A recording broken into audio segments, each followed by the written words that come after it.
New and unexplored territory for me here on this review because I've never actually bought anything from this toy line before. This is my first experience with a brand new series of Kamen Rider action figures.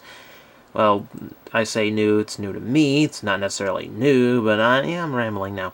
This is from the Super Imaginative Chogokin Kiwami Tamashii line, or SIC KT for short, where you're looking at Kamen Rider Agito, a miniaturized version of the full-sized SIC figure released quite a while ago.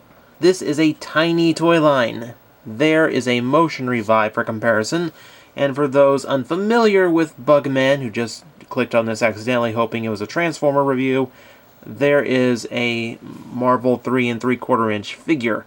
He's about a good 4 inches, maybe a little bit more over the horns. Very unusual figure size, to say the least. It's the first toy I've ever had that was at this scale. As you can see, it is Kamen Rider Agito, one of my personal favorites. Mostly because I think we both have the same Omega thing going. I kind of like that. Now, for such a small figure, I am amazed at the detail they managed to craft into him.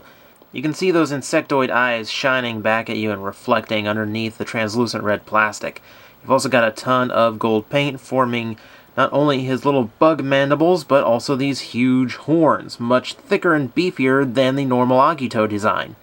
As with the SICs, Kiwami Tamashiis take a little bit of liberty with the overall design, making it a little bit more organic, technological, or basically realistic. That tiny little blue crystal there, that is the tiniest little dab of paint I've ever seen. Moving down to the chest, you can start seeing a little bit of asymmetry with all the cracks in the armor. Again, SIC touches. Big, spiky shoulder guards, very exaggerated from the normal release. This is where we also get a little bit more of the Bandai silver.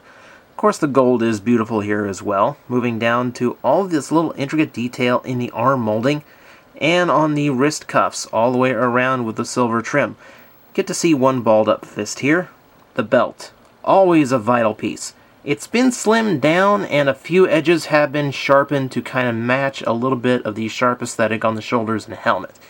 See all the way around. In fact, I should show you the back as well.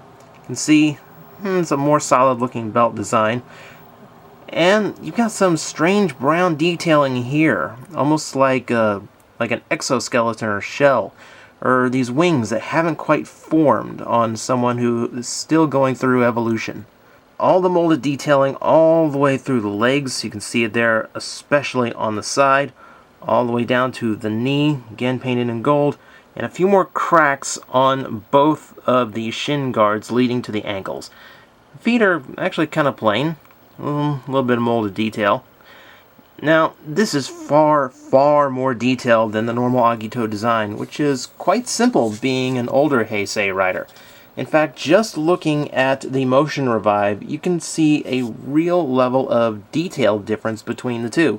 You don't have nearly as much intricate design or nearly as many little molded lines on a normal Kamen Rider design.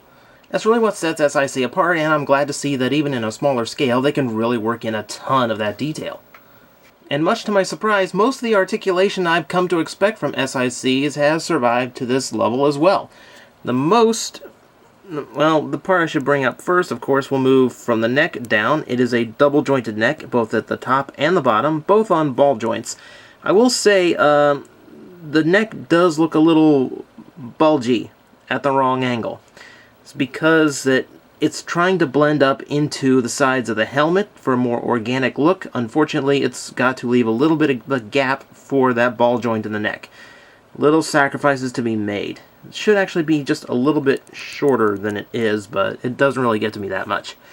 The shoulders are where it gets really interesting for me. You've got a full range of motion all the way forward, as well as up as far as the shoulder guards will allow. Now, the shoulder guards themselves lift up and are free motion, but if you actually look at this, the shoulders are quite low on the chest, or at least the joint is. Now, it's got a little bit of that figure art internal ball joint thing going on. Not a whole lot, though. Mostly just for minute adjustment. You've also got the bicep swivel, double jointed elbows, and the ball jointed wrists for a little bit of motion and full rotation. It's only when the shoulder guard is down that this really comes off very well. It completes the arm and fills in the gap, making it look a lot more natural when he's in full poses. It doesn't really show anything when he is posed, thanks to those being in just the right position. He doesn't feature a waist joint, but the torso joint fully makes up for it, not only giving you back and forth motion, but full rotation to make up for the lack of a waist.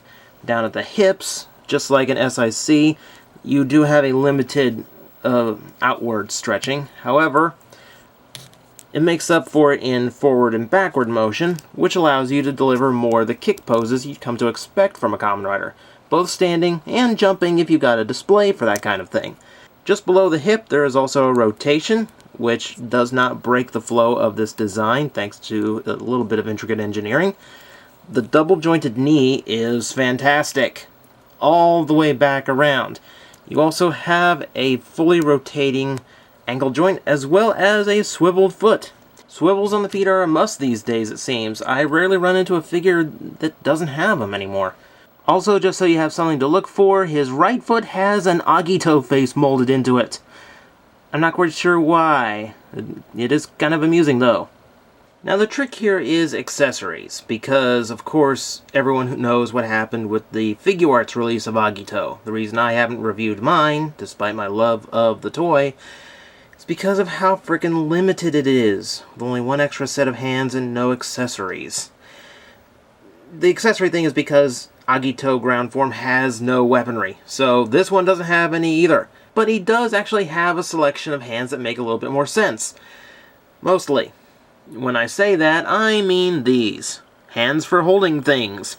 As I just stated, he doesn't have anything to hold on to. I think this is mostly for repaint options, especially for the upcoming Trinity form and any others they might be willing to do in the future. More importantly, he comes with these. Open hands. However, unlike the Rage hands the Figuart comes with, these are nice, calm, open splayed hands.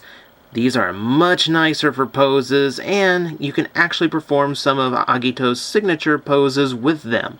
They fit the character far better and are far more useful than the ones that came with the Figuarts release. And if you just have to have a gimmick, I guess I will show you. He does have the fins opening up on the horns, just like Agito's supposed to. Now, all the other releases, as far as I know, this is a separate piece, either a second head or a swappable face.